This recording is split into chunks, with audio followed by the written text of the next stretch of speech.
সামনে কাল বৈশাখী, আসো আমরা পয়লা বৈশাখে সবাই অন্তত গরিবদের জন্য একটা ভালো বাড়ি বানিয়ে দেব। গরিবদের ঝড় আসছে, একটু খুঁটিগুলো মজবুত করে দেব, দুটো পলিথিন কিনে দেব।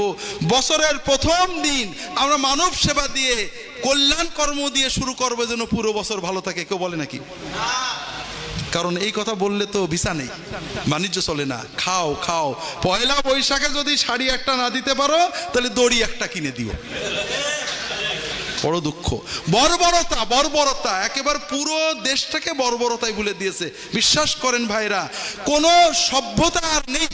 মানুষকে খাইয়ে দিয়ে ত্যাগ করে, মানুষকে ত্রাণ করে, উদ্ধার করে, মানুষকে পানি থেকে তুলে যে আনন্দ, এটা আমরা আর এখন জানি না। বিশেষ করে যুবকদের বলবো, তোমাদের সামনে জীবনটা বড় কঠিন, কিছু বলার ইচ্ছা ছিল, বলা হলো না। যৌবন মানে অস্থিরতা, গ্রোথ। আর বর্তমানে আন্তর্জাতিক বাণিজ্যিক সাম্রাজ্যবাদ, টাকার যারা কোটি কোটি বিলিয়ন ট্রিলিয়ন টাকার মালিক, যারা মিডিয়ার মালিক, তারা আমাদের রক্ত চুষে আরো টাকা বানাতে চায়। এত শত কোটি ব্যাংকে আছে, তারপরেও লুট করে। এটা একটা রোগ। এই টাকাওয়ালারা যুবকদের, যুবতীদের যৌবনের উচ্ছলতাকে এক্সপ্লয়েট করে।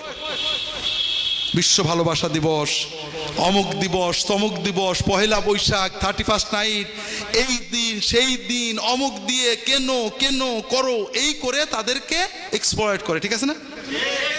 কেউ বলে না ভালোবাসা দিবসে মা বাবাকে ভালোবাসো, বলে নাকি?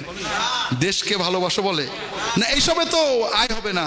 ওই মেয়েটাকে ভালোবাসো, দুটো টি শার্ট কেন, দুটো ওকে দাও, মোবাইল কেন, সিম দাও। আর এই একবার শুরু করে দিলে মোবাইলও চালু থাকবে, সিমও চলতে থাকবে, কেনাকাটাও চলতে থাকবে। কিন্তু ওই ছেলেটার জীবন শেষ। ঠিক না?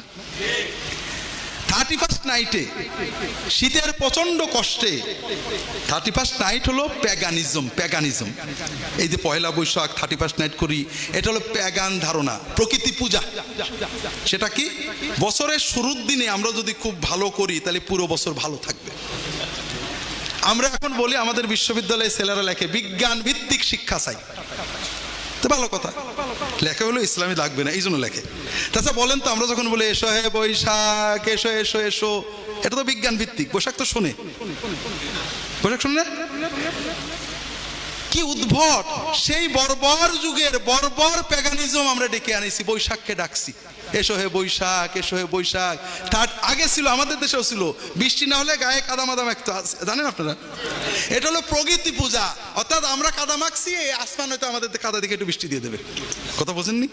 পয়লা বৈশাখে ঢোল বাজাচ্ছি, তাহলে সারা বছর বোধহয় ঢোল বাজানো হবে। বুঝলাম, কিন্তু পহেলা বৈশাখে সামনে কাল বৈশাখী, আসো আমরা পয়লা বৈশাখে সবাই অন্তত গরিবদের জন্য একটা ভালো বাড়ি বানিয়ে দেব। গরিবদের ঝড় আসছে, একটু খুঁটিগুলো মজবুত করে দেব, দুটো পলিথিন কিনে দেব। বছরের প্রথম দিন আমরা মানব সেবা দিয়ে, কল্যাণ কর্ম দিয়ে শুরু করবো, যেন পুরো বছর ভালো থাকে। কেউ বলে নাকি? কারণ এই কথা বললে তো ভিসা নেই, বাণিজ্য চলে না। খাও খাও, পয়লা বৈশাখে যদি শাড়ি একটা না দিতে পারো তাহলে দড়ি একটা কিনে দিও। বড় দুঃখ, বর্বরতা, বর্বরতা একেবারে পুরো দেশটাকে বর্বরতায় ভুলে দিয়েছে। বিশ্বাস করেন ভাইরা, কোনো সভ্যতা আর নেই। মানুষকে খাইয়ে দিয়ে ত্যাগ করে, মানুষকে ত্রাণ করে, উদ্ধার করে, মানুষকে পানি থেকে তুলে যে আনন্দ, এটা আমরা আর এখন জানি না। আমরা শুধু জানি খাও খাও খাও, ভোগ করো। আমাদের যত ভিডিও গেমস, শুধু মারো, গুলি করো, ধাক্কা মেরে ফেলে দাও, উদ্ধার করো, ত্রাণ করো, প্রেম করো, এটার কিছু নেই।